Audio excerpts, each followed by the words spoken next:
बताने वाले हैं how to speak fluently, English को कैसे बोलना शुरू करें।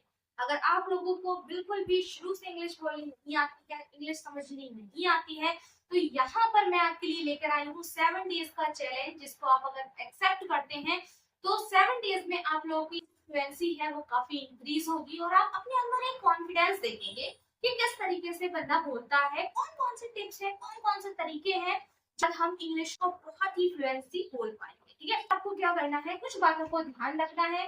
ना ही मैं आपको ग्रामर के लिए बोलूंगी, ना ही मैं किसी चीज के लिए आपको बोलूंगी, बस कुछ बातें हैं जो आप ध्यान रख लो। अगर उन बातों को आप देखिए अच्छे से, आपके अंदर इम्प्रूव आता है। Okay, then let's start how to improve. और हमारा टॉपिक है how to improve our speak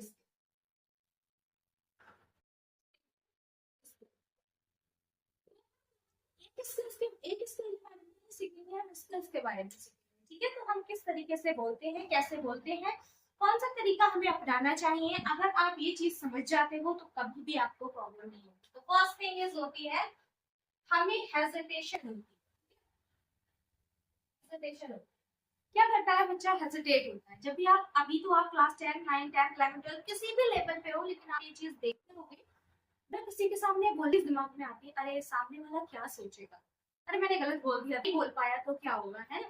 ये फेयर होता है। तो please remove your fair for your hesitation. अगर आपके हेजिटेशन है तो आप कभी नहीं बोल पाओगे। तो सबसे पहले क्या करना है, हमें अपना जो हेजिटेशन का फेयर है, हेजिटेशन को रिमूव करना। अब बात आती है कि हेजिटेशन को रिमूव कैसे करेंगे। तो हेजिटेशन को रिमूव करना है 5 वोकैबुलरी। जो हमारी वोकैब होती है, 5 वोकैब डेली आप करोगे। ग्रामर नहीं करोगे बट वोकैब करोगे। बेटा देखो, जब बच्चा बोलना सीखता है ना, तो बच्चे को भी नहीं पता होता इसको मार्कर कहते हैं या इसको बोर्ड कहते हैं या इसको क्या कहते हैं, फ्लो चार्ट्स कहते हैं या फिर इसको चार्ट्स कहते हैं। बच्चे को नहीं पता होता। बच्चे को हालांकि ये तक इसको क्या कहते हैं, जैसे फिंगर कहते हैं, नोज कहते हैं, कुछ नहीं पता होता। बट हम उसको शुरू शुरू से इतना समझाते हैं कि वो बॉडी ऑर्गन्स के नेम्स तो जान जाता है, अदरवाइज बाकी जितनी भी हमारा एनवायरनमेंट है वो सभी के बारे में जान जाता है। तो हम डेली डेली क्या करना है, 5 वोकैब लर्न करना है। अगर आप 5 वोकैब को 7 डे में लर्न करते हो, आप देखो आपके पास अभी तक बिल्कुल वोकैब नहीं थी, अब धीरे धीरे आपके पास 35 वोकैब हो जाएंगी।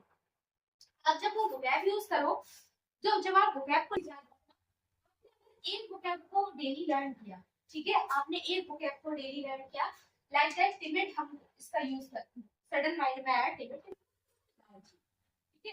तो अगर आपने टिमिट का किया तो आपके नीचे जाओगे तो ग्रीडी भी तो उसको कहते हैं। इसके बहुत सारे मीनिंग्स होते हैं, तो ग्रीडी भी कहते हैं, बहुत सी चीजें कहते हैं। तो उसके बहुत सारे मतलब समझ में आएंगे।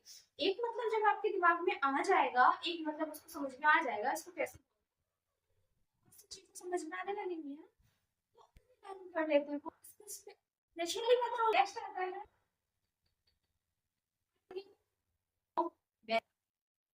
Practice is fact. If you do daily practice improve your speak। तो अगर आप प्रैक्टिस करते हो तो आपकी स्पीकिंग खुद ब खुद बेहतर हो जाएगी। बेटा स्पीकिंग वो अच्छी नहीं होती है जो बच्चा फ्लो में क्या है वो रट्टा मारे हो, रट्टा नहीं करना। स्पीकिंग वो होती है जो आप अपने ही एक्सेंट में बोलो। कर रहे हो अरे he is a really good guy, know very well English about English language।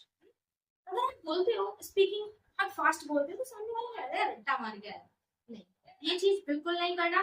Starting में अगर आप बिगनर हो, स्टार्टिंग कर रहे हो, तो इंग्लिश बोलोगे, आप क्या करोगे, वोकैबुलरी को लर्न करने के बाद हेजिटेशन को रिमूव करोगे, प्रैक्टिस करोगे, ऐसे आप खुद में माइंड में सबसे पहले फ्रेमिंग करना है मिरर के सामने, उसको क्या करोगे, लर्न, उसके सामने जाकर बोलोगे, स्पीक करो। जब आपको लगेगा आप रुक गए ना एकदम, तो दिमाग में एक चीज लाओ, running short thought on my mind, but if this time I'm not doing well, so no problem. It's no, everyone is not perfect in this universe. We all know about it. If we do, we can do everything easily and handily. So please carry on, and carry on. You can do it. I say you can do it. If you do daily practice, you can do it. Okay? So please इन चीजों को follow करो. बस यही चीज practice करना है, उसके अलावा कुछ नहीं करना. बस ये चीजों को फॉलो करो. अगर आपको 7 डेज के अंदर इम्प्रूव नहीं आता है तो वापस आकर मुझसे बोलो कि आप गलत कर. लेकिन मैंने बिल्कुल भी गलत नहीं बताया. आप अगर इस चीज को फॉलो करते हो तो शायद आप मुझे खुद बताओगे really I speak English very fluently. Okay, मिलते हैं नेक्स्ट वीडियो में. बाय.